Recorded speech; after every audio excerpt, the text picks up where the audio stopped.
Welcome to Circles Off here on the Hammer Betting Network, episode number 72. I have a few, but I prepped for this. I was going to put you on the spot. I think I have one off the top of my head. Patrick Hornfist? He's 72? Maybe 73. I'm looking it up now. That's tough. I have none right now. So there is a hockey player. Hornqvist did wear 72 when he was with the Penguins. Wow, nice. Now wears number 70. Sergei Bobrovsky wears 72 in goal. In the MLB, Xander Bogaerts wears 72. But what I was looking forward to is will be the answer to a trivia question if anyone ever wants to ask their friends. It can be impossible to guess unless you have like some sort of crazy memory. There's only one player to ever wear the number 72 in NBA history. That player was Jason Kapono. Jason Kapono, no way. The only Former player Raptor to ever wear 72. That guy had a smooth stroke. What do you win? Two back-to-back 3-point shootouts? That guy was an electric 3-point shooter. Did he won though, right? He won the 3-point shootout. Did Jason? I don't know. Am I just making this up? There's no way I just made that up. That Jason Kapono. No, won. he definitely was in the 3-point contest like every year when he was a pro. Basically, I'm sure he won one. I just don't have I'm getting old. I'm like losing my memory. I can't remember these things like I used to when I was younger. Did he win this? Did Jason? All right, let's get on with the episode. Did Jason Kapono? I need to know this though. I think he did. Win a 3-point shootout. I love everyone who tunes in to watch us just Google on the spot. Yeah, he did. He won the contest back-to-back years while playing with the Raptors and the Heat. Yeah, 2000. Yeah. I believe he was on the Raptors, both of those, it says. No, this one he's wearing a Heat uniform. Yeah, second one I'm looking at the image. It's a well, NBA.com is off on this one. NBA.com, get your shit Raptors, together. Raptors. Yeah, they messed up. They messed that up. Whoever did the data entry on that article, probably an intern or something. All right, let's get into the show. Why everybody tuned in here. Rob, give us the intro. What are we talking about today? To hear me complain about how bad my NFL betting week was this week. No, we're going to get into the journey from a duster of a bettor to a semi-decent bettor. So we're going to talk with producer Zack today, Zach Phillips, at Zach Philly on Twitter. And we're going to go through when we first met him, what he was betting, how he was betting it, whether he was winning or losing. And then we're going to go through the journey. So a lot of people out there, they think we're BSing when we're like, oh, you can do some simple things to turn around your betting career, essentially. And it's true. You can. There's a lot of simple things you can do. Zach's completely documented his journey via Betstamp. You can follow him on Betstamp as well to see his documented record, which is now well into the positive. We are going to go through that. It's going to be selling picks soon, so make sure you follow him while it's still free. He may be selling picks soon. Yeah, I do want to vent a little bit, though, about my NFL weekend. I haven't really had... What happened, bud? It was horrible. In the interest of transparency, I do pride myself on being an honest person. Just got lit up. Just loser after loser after loser. I did win a couple bets, which were nice, sweat-free bets on the Patriots and 49ers. Aside from that, the pain I endured. Like, it's one thing to lose games, right? See, there's people like Spanky, who we had on the show before, who they don't watch the games, right? He's just gonna go check the account balances the next day, see what happened, life moves on. I can't live like that. I live in real time, and especially in the NFL, I'm watching games. I know the scores and everything that's happening. The amount of agony, starting with the Commanders on the money line as an underdog, plus the over in that same game, and watching Wentz throw that interception at the goal line, that was a double dip, like stabbing to the heart, essentially. Absolutely, you would have won both. Would have won both. So it goes so it's like a 4-unit swing, essentially, right? Because instead of winning 2, you lose 2. Well, there is some juice involved as well. I don't know any of those plus money. Plus money on Commanders money. So you're looking at roughly It's a 4.4 unit swing in some cases. So that's a tough bounce. Right? That was a tough one. The one that was like especially difficult, a huge play in Miami. Now people look at the final score and be like, "Oh, the Jets smoked them. It was 40-17." Okay, Teddy Bridgewater on one of his first dropbacks. It might have actually been his first dropback. Gets hit in the end zone. Ends up being a safety on the play because there's intentional grounding or whatever. But he gets up and he is informed, I guess, that there's like somebody saw him stumbling when he got up, which I've watched this play now because I have an obsession with this play now about 1 million times. You can't find a Teddy Bridgewater stumble anywhere. So this is very reactionary to what we've seen with Tua. Same team, Dolphins as well. But he basically leaves the game, gets cleared of a concussion by medical personnel at the game. But because of I'll call it the Tua rule now, he's not actually allowed to go back in the game. He's cleared of a concussion. Doctors are saying this guy is not concussed. He has no problems. But because some guy watched him stumble, he comes out of the game. I get the third stringer, Skylar Thompson. Ciao, ciao is basically what happened to my bet as soon as Skylar Thompson came into that game. So that was pain. There was a lot more of those. But then we get to Sunday Night Football. Ravens -3. My guy, Harbaugh, kicks the field goal on the 4th and 1, which honestly is not a terrible mathematical play. It's debatable.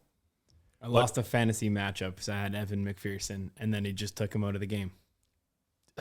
But 13-10, the Ravens can essentially go for it, try to get a touchdown, which would, I don't want to say ice the game, but they choose to kick with Justin Tucker, who's like pretty much automatic. So that's part of it. They go up 16-10. Then the Bengals score a touchdown. And listen, by letter of the law, the NFL rule, the Evan McPherson extra point is good because it went directly over the upright. Yeah, correct call. Can we talk about how this is the absolute dumbest rule? Like it is that's not even the dumbest rule. There's way okay, but how is it that if that ball was a foot lower, 2 feet lower, it's no good. It would have doinked the upright. There's no way it was going in. That was a square hit on the upright. Maybe out and then miss. It would have drifted right. 2 feet lower, it's no good. But because he kicked it over the upright, it's considered good. I mean, yeah, but they still have an actual chain to measure where they put it arbitrarily. Like this, the chain. They bring a team out, they carry it, and then the guy goes like this, and that's the thing. So that's not even the stupidest rule. That rule comes into play once per season. I know. I agree. The chain comes into play once per game, and they're like actually measuring whether you got the first down based on the guy spotting it and then the chain coming out. So that's not even the worst rule. But yeah, it's correct. They got to change it. I saw some unique suggestions. I don't know if it was. I have a suggestion. Okay, what's yours? So this will never happen. By the way, we're just talking like this is hypotheticals. The NFL would never do this. I think they should close the uprights. So they should add a line on the top. So keep it the same height as it currently is, but and add make a bar it a box. It's now a rectangular box, and you have to kick it through the box. So the reason I've suggested this before is because now if you actually have to keep the ball lower, you actually have to kick on a lower trajectory, you'll actually get more blocks as well. It will make special teams, in my opinion, a little bit more interesting than it is now. Because right now, like no one really cares about kicks and stuff like that. I'm not saying this would elevate it to like, oh, this is the craziest play in the game, but it adds a little bit more skill to the kickers, especially nowadays. It can kick from like 65 yards. You know, like they can learn how to kick through a box. That's fine. I think that's actually a good one. Would definitely lead to more blocks, as you see. Typically, the bigger block kicks are the ones that are from like 55, 60. And the reason those are blocked is they can't just like boot it up in the air. They have to get some distance on it. So that could be interesting. I guess, yeah, you're right. Special teams is not, it's more exciting when like a team's punting from the back of the end zone and you're like actually watching the play saying like they could potentially block this. Right. Maybe 1 in 10 of these is going to get blocked. Let's see it. Whereas if a team's just punting from, their own 25 or their own 35, they take the snap back, like it's usually not getting blocked. So like another thing too is obviously I'm a math guy. I'm a proponent of analytically based decisions in the NFL. using numbers to justify if you're going to go for it or not. Selfishly, this would also lower the percentage at which field goals hit, which I think would cause teams to go for it more on fourth down, which is more exciting anyways. Like it's just an added excitement factor. So either you get more excitement on the play itself, marginally, because now you have like an added element, and you'll get more doinks as well. Like you'll get the doink off the top. Who knows if it bounces down and in? Like you can get some more crazy. You can get the triple doink. We've got the double doink many times, but you get the top bar, side bar, bottom bar. You know that's going to happen to the Chicago Bears at some point or another. Detroit Lions, some team like that. So you get that added excitement. But now because teams are more likely to go for it, you're going to see more fourth down plays, which I think are the most exciting plays in the NFL because of what's at stake. So that's just me venting on, losing a bet, wanting to change the rules, the entire rules of the league because of that lost bet. But it never made sense to me. Never. And there's just a guy standing below the upright who just like puts his head up and decides whether or not it's good or not. Like this is the process. There's just a guy standing below who literally lifts his head up, full stretch, and he's going to tell me whether or not this thing went directly over the upright or not. Give me a break. My favorite part about that is when you see like occasionally one guy says it's good and the other guy says it's not. Oh, that's happened before. Yeah. And then they go with the guy who's under that upright, which makes sense, but also it doesn't really make sense because it's hard to tell if it went when you're like you lose that ball. It's not easy. It's just so funny. Like one for guy anyone says. To anyone who hasn't played football, by the way, ever, and I don't mean played in high school, played professional. Like I never played football in high school or anything like that. But even just playing like pick up football with your buddies, and normally you would never have a punt, right? If you're playing with buddies or if you're playing even in any league, there's no punting, there's no like lining up. The hardest thing to do, which we give zero credit to the guys for in the NFL, is when you're a gunman, runner, and you're trying to chase down a punt and stop it from going into the end zone. Obviously, the ideal is you stop it at the 1 yard line. That is so hard to do. It is. And it's like, this is another thing where I think nobody really gives the refs enough credit, like to track that ball down if it's over. Like it is kind of tough to see.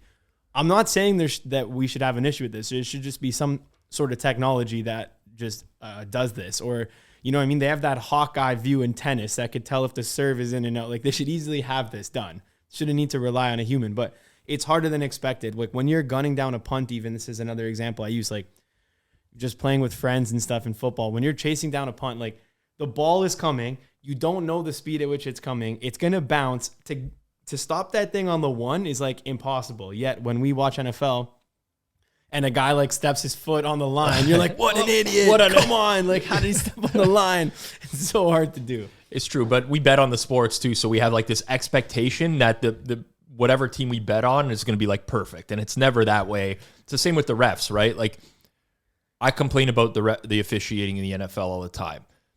It's the same as betting, right? Like for those who bet, sometimes the officiating is going to work in your favor and sometimes it's going to work against you. There's going to be games where a call goes against you and you're like, what the hell? I got jobbed. There's going to be just as many games where that jobbing works in your favor. Now, as a league as a whole, I think it's a bad look when you got Tom Brady, the play, people don't really realize this, the play before the roughing the passer, which, oh my God, we could talk about the Chiefs one from Monday night, but the Brady one was worse because it was just a regular, like there's nothing that could possibly be called on that play. It wasn't thrown to the ground. No body. Tom didn't even. It's not even like he turtled bad and then got like. If that guy didn't, I don't forget who the player was. So do I. If that player eased up on the sack, there's like a chance Brady like sneaks out of that and then throws it away or something. Like you can't. That's ridiculous. Brady was rat. The play before was. How about the Raiders-Chiefs one? Well, that's what I'm saying. Like, okay, the Brady one, the play before was a pass downfield that should have been a defensive pass interference. Didn't get called. You could see Brady was already stewing after that play. Then he gets sacked on the next play. Not only does he get sacked, I don't know if people will actually watch this play in slow motion. He tries to kick the guy that sacked him as well, and then gets up and like starts yelling at Boger, and he gets the flag. And he literally talked himself into like Brady and Jerome Boger. I mean, he's been the worst official for God knows how long now. The Monday Night Football one. So like I'm watching that live, and as it's happening live, I'm like, this is actually the right call. I hate the rule, the whole like you can't fall with your body weight on the quarterback. I hate that rule. I think it's so dumb because now you're getting plays like I watched the Titans Commanders, a replay of that game. There was a play where Ryan Tannehill was being held up. Like he basically got hit from behind by a defensive lineman. It should have been a sack, but the lineman was holding him and he could not fall on Ryan. He could not take him to the ground because he would have fell on top of him for roughing. And Tannehill like weakly shovels the ball away to his running back. I think it was Hillman for a first down. And I'm like the lineman is like going to go to the bench. He's going to get reamed out. He's doing what he can to not get a roughing the pat.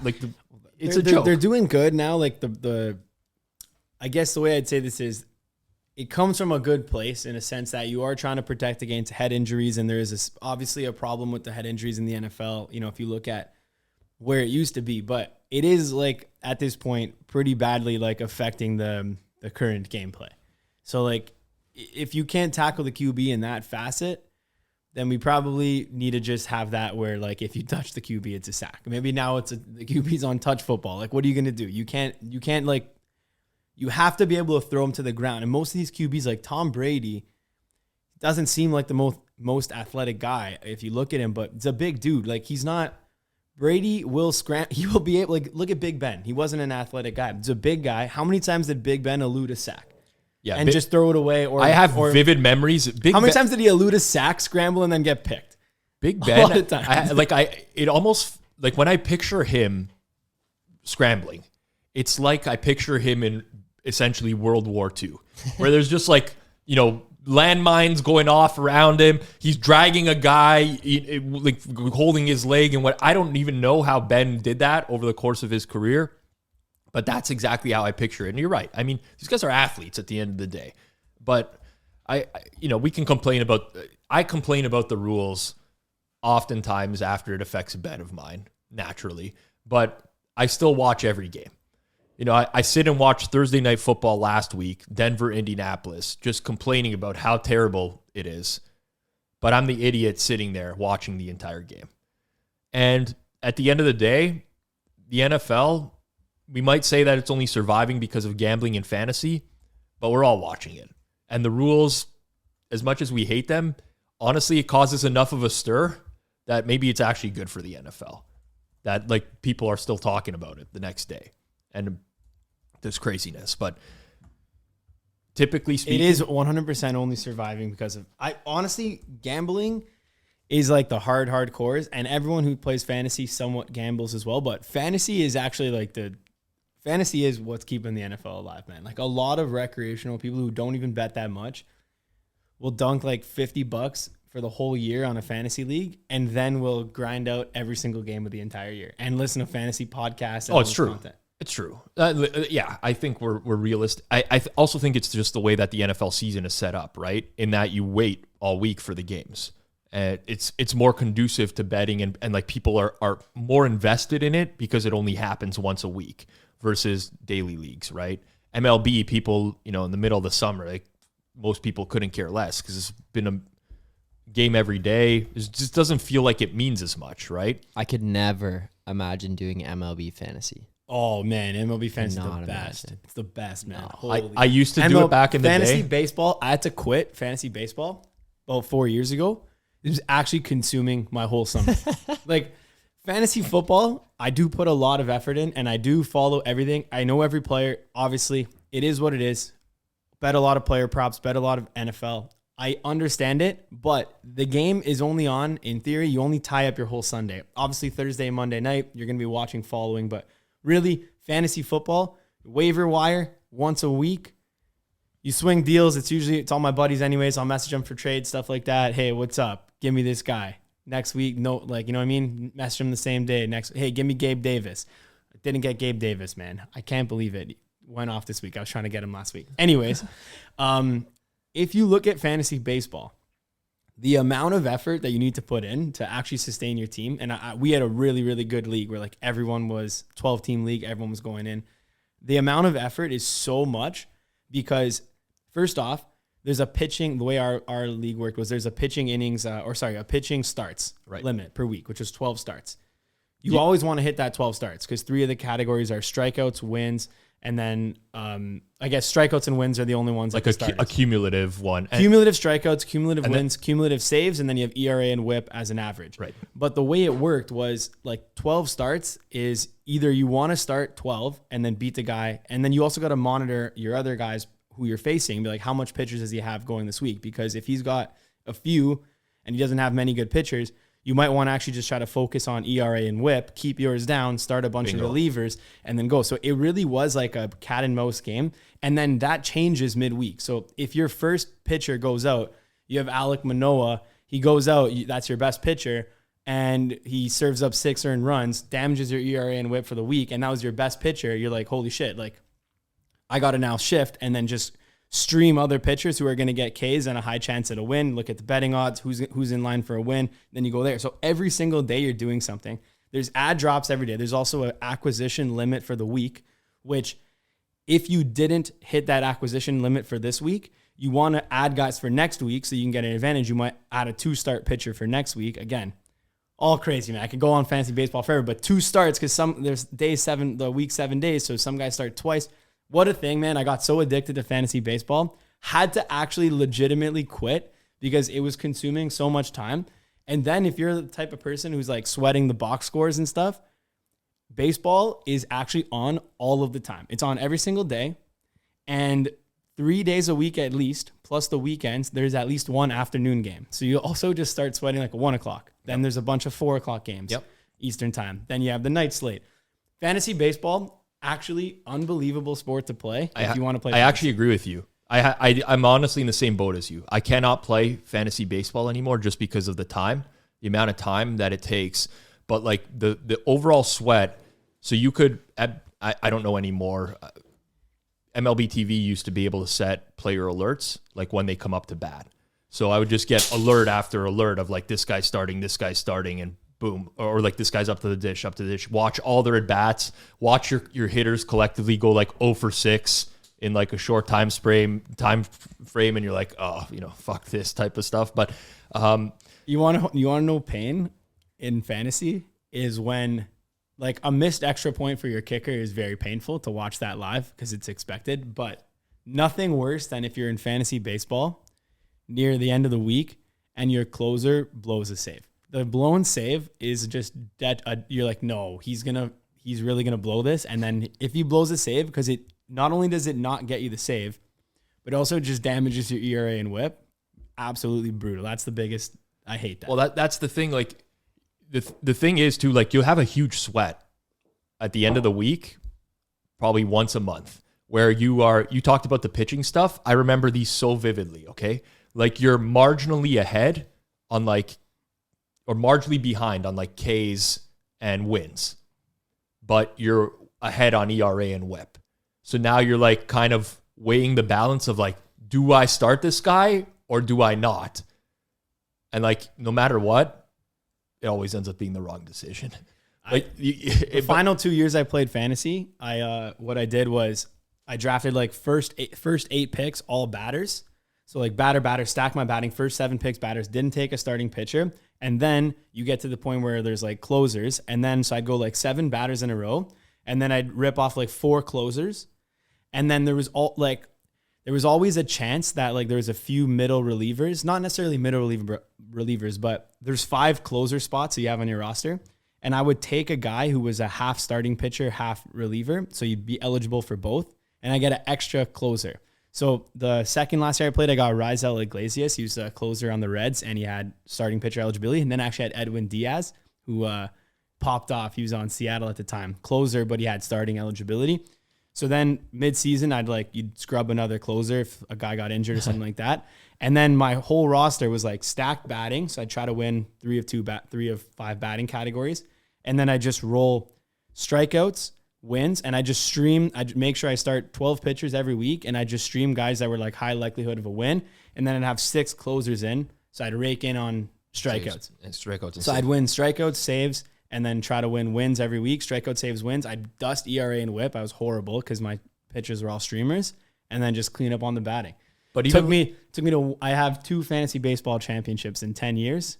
But with that being said, I did not win either of those 2 years when I did that. Lost in the playoffs. But there is, so like why I love it is just listening to you talk about it, the amount of strategy that's involved, right? Like most people are like, oh, it's so much luck. You just pick players, injuries, this and that. But it's like, yeah, but like there's so much strategy involved as well. Like it's not just playing, you know, a game of, I don't know, what's a game that's, I don't know, I can't come up with anything. I'm horrible. Put me on the spot. Nice. All right, let's get into the meat of the episode here. Zach Phillips, our producer, Zach Phillips. We want to give you some camera time here. Should we get Zach here, or we want him behind the cam? He's got to run this. He's got to run the audio board. Sorry. So when Zach started, tell us about exactly like what you were betting when you first started, and like where you were betting it. What went through your head when you started betting, and then we're gonna get into some stuff that we might be able to change, here and there that could turn you into someone who actually can win consistently betting sports.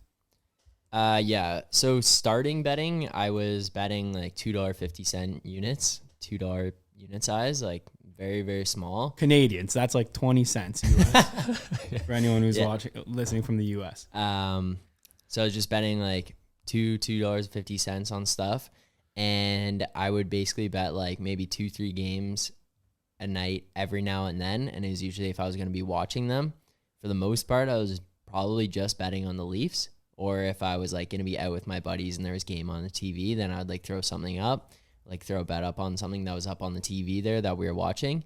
And then the only place that I was betting was at Bet365. Like I had opened it up. I had one book that I think I've told it on here before, but that was the first book that I ever opened. And the very first bet that I ever placed was Murray State in the March Madness, John Morant, just outright. They were huge dogs and he won. And I was like, stuff so easy. Betting is so easy.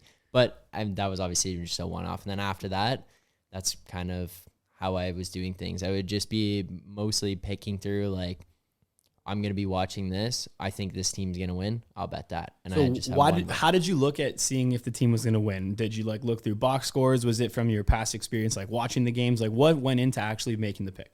So mostly it was on hockey, and I just have the most familiarity and understanding of hockey. Like I know hockey very well, in my opinion. So I would look at lineups, who's going to be playing that night, goalie matchups, and just kind of determine where is it, how many games. There was stuff in terms of, okay, this team's coming in off a back-to-back. They played in LA last night. They're playing in San Jose here tonight. San Jose's got their starting goalie, and this team's playing their backup kind of thing. Okay, I think that the team that's on the road on the back-to-back, having traveled, they're in their 7th game of a 7-game road stretch. They're going to lose this one. So I'd take San Jose at home kind of thing. That was most of the process of stuff. I understand, obviously, the injuries and the lineup stuff that was going on. I understand the impact of travel or the ability to play at home, or maybe a team had played a bunch of games in a short period of time. So I'd factor those things in. But it was mostly just, it was coin tossing, right? I was basically looking at it being like, hey, I think this team's going to win. Here's my reasoning behind it, but how much did the odds play a factor? Nothing. So you would just say like, I think San Jose is going to win, and then just go bet San Jose. Yeah. Did you ever factor in that they might be like already? Yeah. Did you ever create a price on a game at all, or is it just like that's it? No price. Okay. Okay. And then lastly I was going to say like, so all the games you were betting, would you actually like watch those and sweat the games after as well? Is that what you were betting for, just to have some entertainment value? For the most part, yeah. I would say I would watch them. It would usually be if I was out with my buddies, or even if I was at home and there was a game on or an opportunity to watch a game.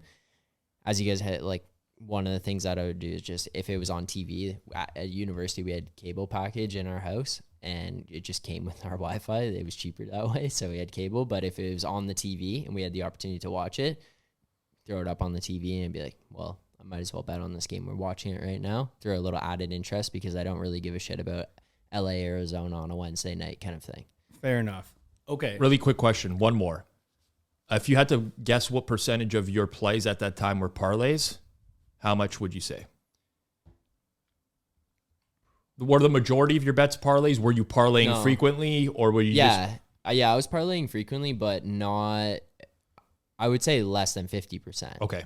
Yeah, I would definitely say less than 50%. I definitely would. The thing was, like, when I was throwing together a parlay, there was no middle ground. And what I mean by that is I was either putting together a 2-team parlay of an NHL games where I'm watching both games. I'm like, okay, I think both these teams are going to win. Might as well throw them together because I think both of them are going to win.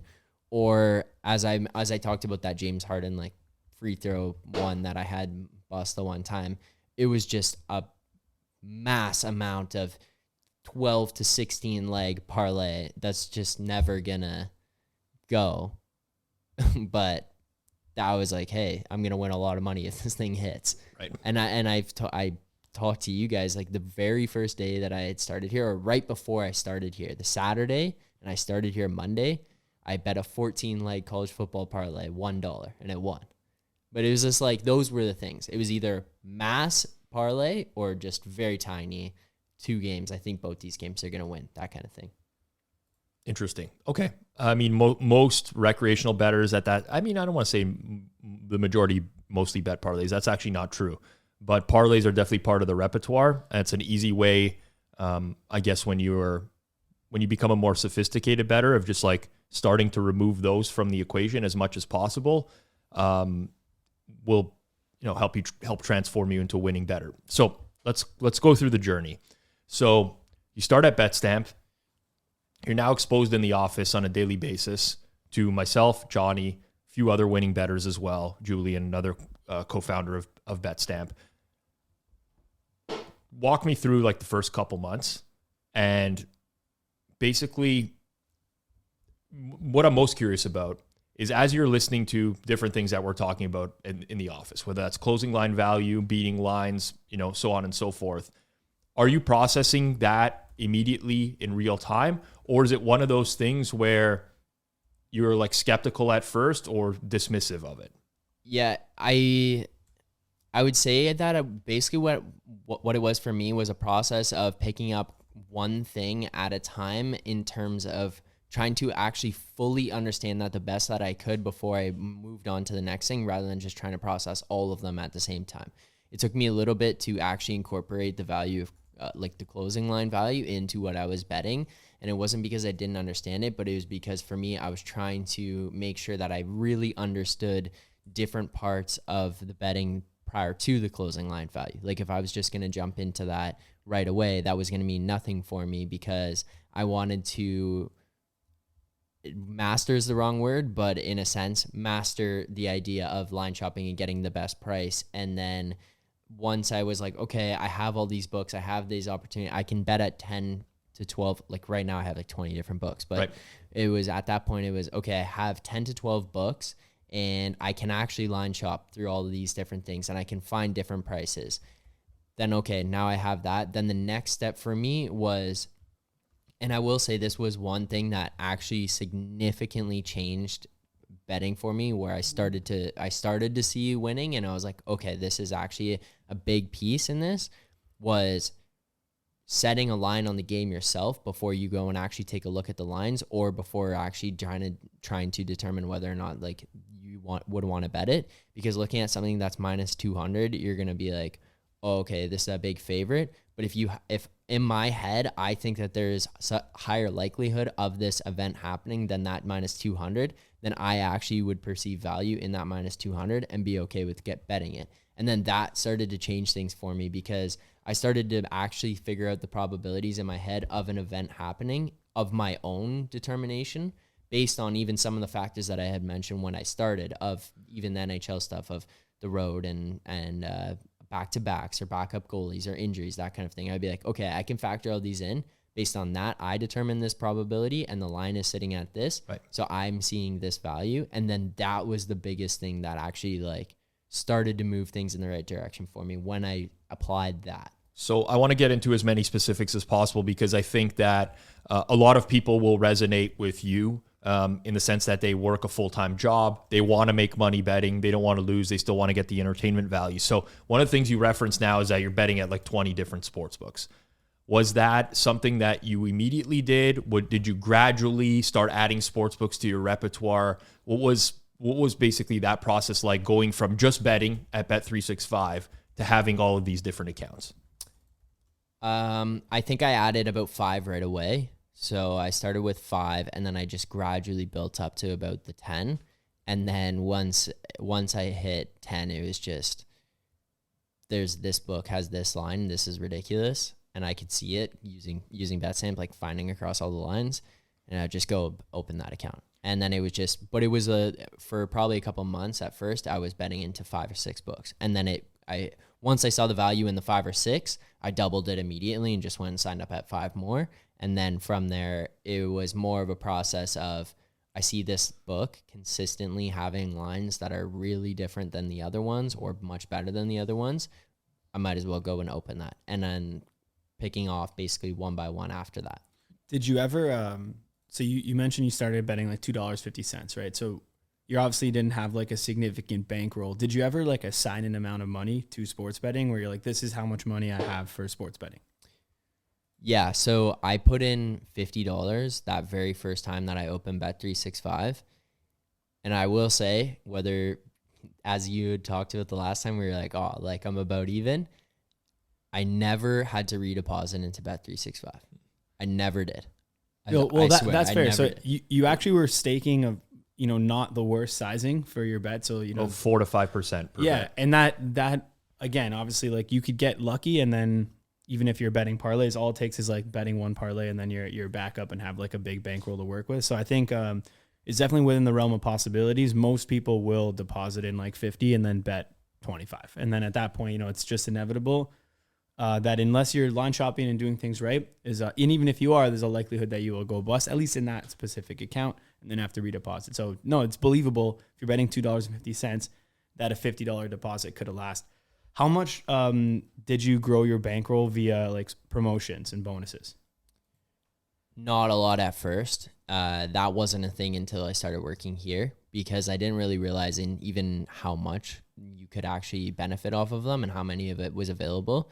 And kind of even right from the get-go, I was always a little bit sussed out by like the same game parlays and stuff that they just throw at you, because even some of it was just like, I don't think that's that good for what this is, like for the events that are supposed to be happening. So I'd stay away from those things. And obviously being on Bet365 only, it was just that stuff wasn't there. But what I did once I started working here, after talking to you guys and talking to some of the other guys in the office, was I just immediately went and turned on the promotion notifications on emails for all these sports books. And then it would be, I'm sitting there, and of the 5 that I have, I would get, here's a $10 free bet for tonight. Okay, well, I might as well go and use that. If you're giving you a free bet on something, you're going to use it. So I just started turning those promotions on that had those. And then that became a quick way to build up the bankroll, because you're going to throw it on. I would ask questions to guys in the office about finding positive EV bets to make sure that I was maximizing that free bet. So that wasn't really my own doing in that, but I was making sure that I was using them. Mm-hmm. And then it would just quickly start to almost snowball in a way to build up to that point of, okay, I'm starting to make some money from it. And then your bankroll starts growing quicker. And then once I added more books, you have way more bonus opportunities. And I can tell you right now, I'm maximizing them the best that I can. Whenever I have the time to, or I see them coming up, like I'm going and using them. Just about the sign-up offers? Right. Yeah. So the sign-up offers, I did have to consult with guys here in terms of what the best way to use a lot of them was. But the sign-up offers has been, for example, even on Bet365, once I switched over to Canada, that was one where it was, you get the $250 bet credits based on putting a certain amount in or whatever. And then that was a book that I was already doing well in. And then it just added to that because I had that opportunity to do so. And then I'm using those bet credits on something that are maybe a little bit more long shot situations or that kind of stuff to be able to grow that quicker. And then some of those things just started helping. But I basically tried to maximize or max out the sign-up bonus on every single book that I use. And there obviously becomes a point where with the rollover or whatever it is, it's just not going to be worth it to a certain extent. Mm-hmm. So I just tried to play within that of my range of how much I would be willing to put into a book on any given occasion based on what the return for me would be or how much work I have to put in to actually receive the benefit from that. Right. Okay. So let's walk through now your day-to-day process. So there's a lot of people who work maybe desk jobs. There's some people that don't even work desk jobs. They're maybe on a construction site or landscaping or whatever, and they only have access to their mobile over the course of the day, but they still want to place bets. For you, I'm curious, because I actually don't even know this now. Are you still creating your own opinion on a game and then finding the best price, or are you mostly now preconditioned to just look for stuff that stands out and bet it at a specific sports book, even if you don't have an opinion on it? I'm curious, like you come into the office today, you're sitting down. We don't care that you're betting here and there. It doesn't matter. You don't have to pretend like you don't. It's fine. This is not an office culture where you have to pretend like you don't. But what's your process? We're gonna block Bet365 all the books. You're gonna get a thing saying this has been blocked.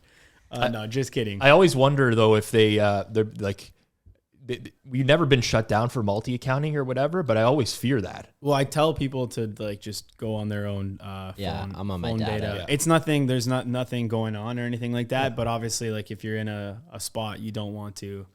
Well, like you don't want to chip off an automatic trigger. Like if Zach's got a Bet365 and two other guys here have got Bet365.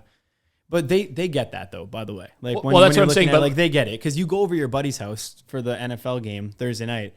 You flip on the Wi-Fi, like you guys are betting off the same IP address. Like as long as that account doesn't have all of the same bets, it's not going to get flagged. But at the same time, like it could trip off an automatic trigger. Well, like the only thing is we're oftentimes we'll all bet the same thing at the same time. It's not like a orchestrated like fraud attempt. It's just that somebody in the office will be like, all right, how much are we smashing on the Leafs tonight? Or like we're betting Austin Matthews anytime goal scorer. We're going to find the best price. And then everyone's going to bet that because we all want to cheer together, but it's all happening from one location. Anyways, we've got off topic here, but I was always just interested in that. I'm surprised we haven't got shut down yet in any capacity. Anyways, your day-to-day betting, let's walk through it a little bit, Zach. Yeah, day-to-day, basically I start with overnight, looking the night before at whatever lines come up when they come up, and then I wouldn't necessarily do it as much as I used to with coming up with the own line ahead of time, but I feel fairly confident in my own ability to not factor in the line to try to think of the best way to say this without letting the line bias my opinion of the game of what it would be. So I still have that in my head of what I actually think it should be or would be, but I'm not necessarily looking at all the games on like TSN and figuring out what games are coming up the next day, pricing them out and then going to the app to look. But I can look at something and then actually make my own determination. I'm still looking at it and figuring things out and looking at rosters and stuff to determine actually how likely I think that is. Right. But the very first thing that I'm looking for is lines that stand out from other lines, and whether that be it's just really off market or it's something that I can tell the other books have moved to, or it's late to that movement, that kind of thing, then I will actually go and get on those. But one of the things that I've done is I just use a Vig free calculator, and I use whatever the market setter book is in that sport, and then I go and devig that line and then determine based on the percentage difference between what the devig line is and the actual line is at the book that I'm finding. Right. Then I'll actually determine whether or not I want to place that bet and go and do it. One thing that I actually did, and I don't have to do it as frequently now, but I can, because I can actually tell based on just, as Johnny said, like you do it enough, you can kind of start to figure out what these things will be.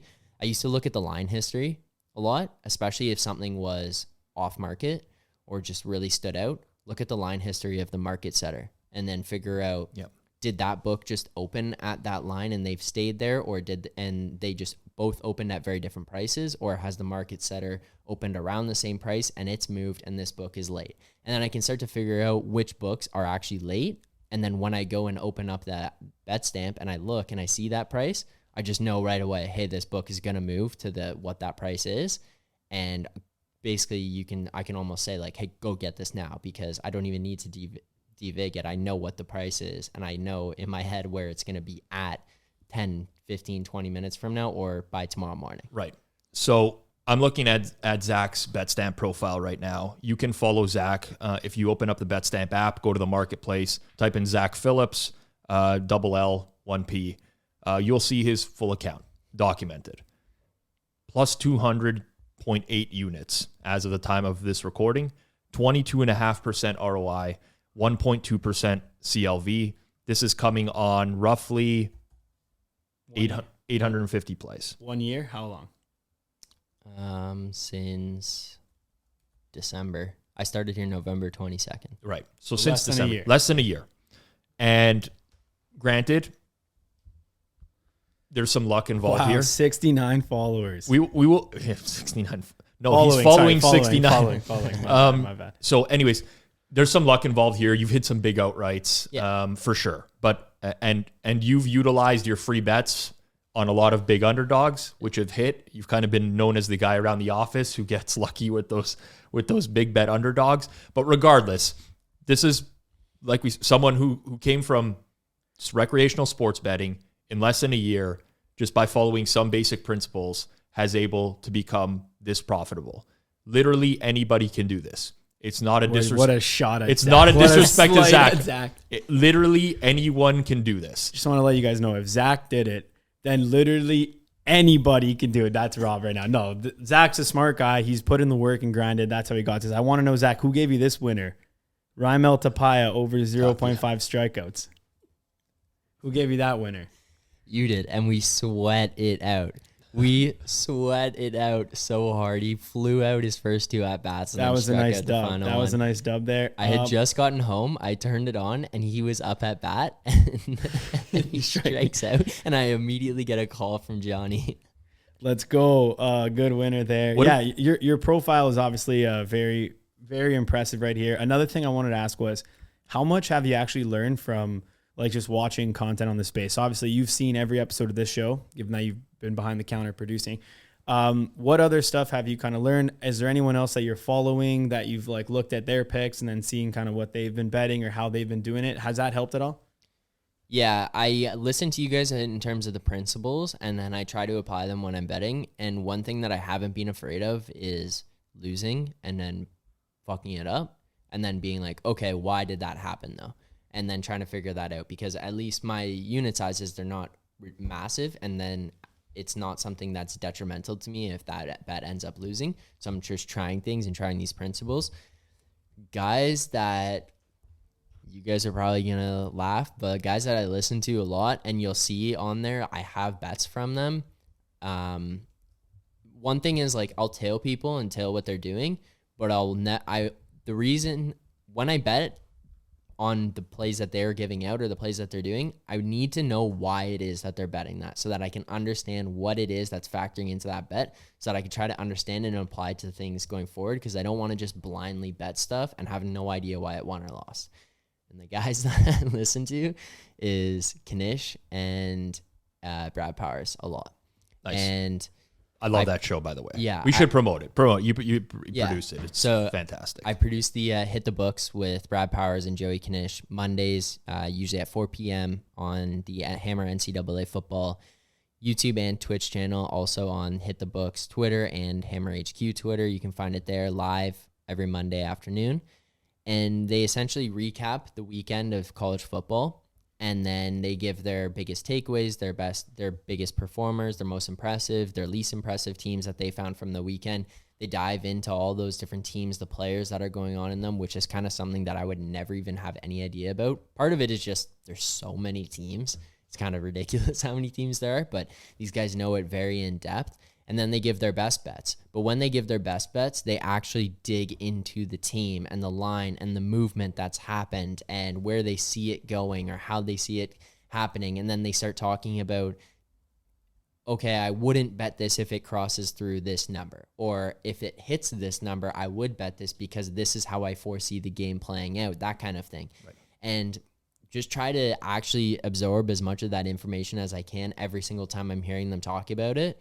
And I'll bet maybe 4 or 5 of the plays that they give out on it, and then they attain closing line value, and I start following those things.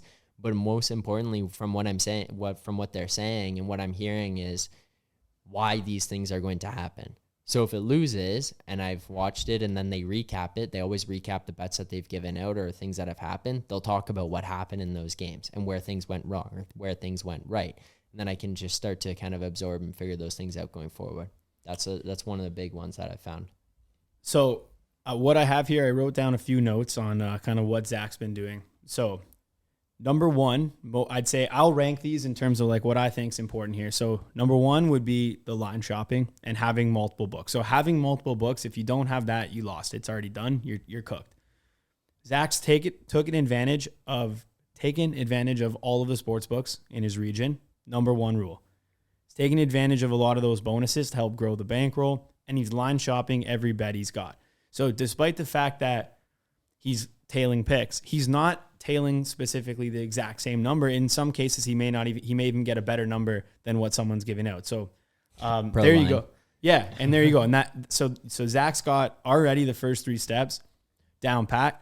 Another thing that he is doing is tracking all his picks, which is massive because he can actually see his record, how he's doing, if he's doing good, if he's doing bad, and what to change, what books he might be losing on, what sports he might be losing on, things like that. So that's the next step there.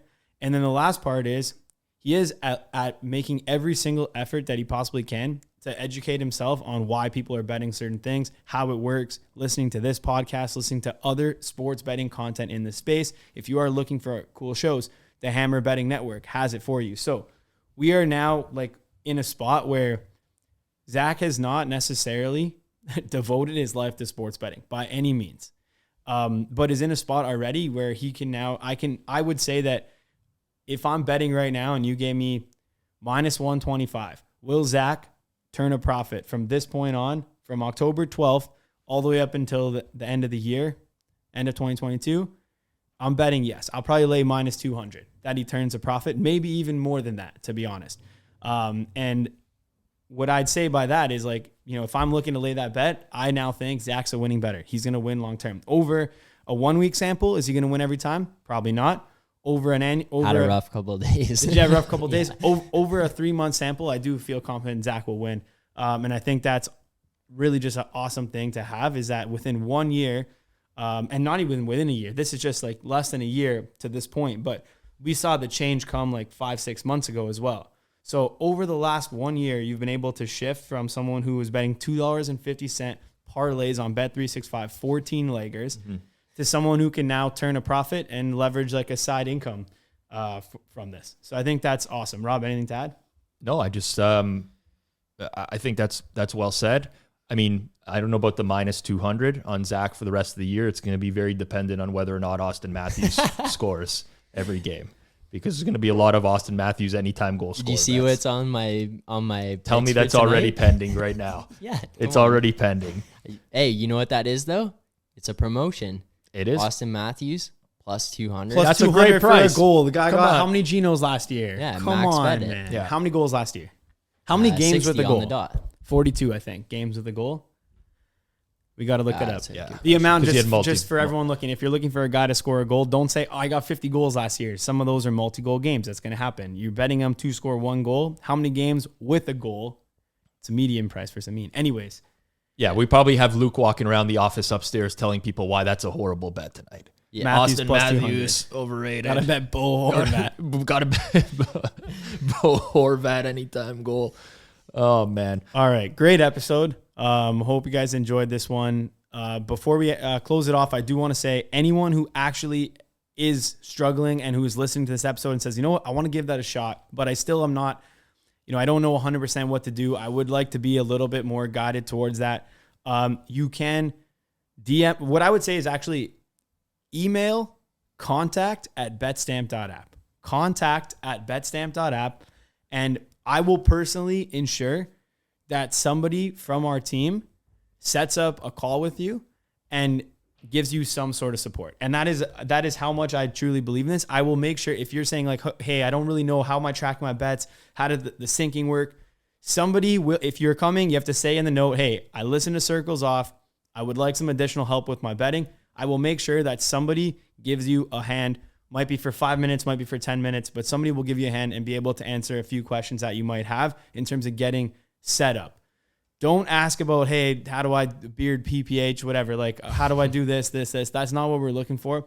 But if you really need help, hey, what's the best second book to get? Or hey, how can I what's a good plan to do for NHL? Like, are there any good cappers or is there anything like this? We will help you out on that. All right. So thank you everyone for listening. It's been episode 72 and the episode right now. See ya.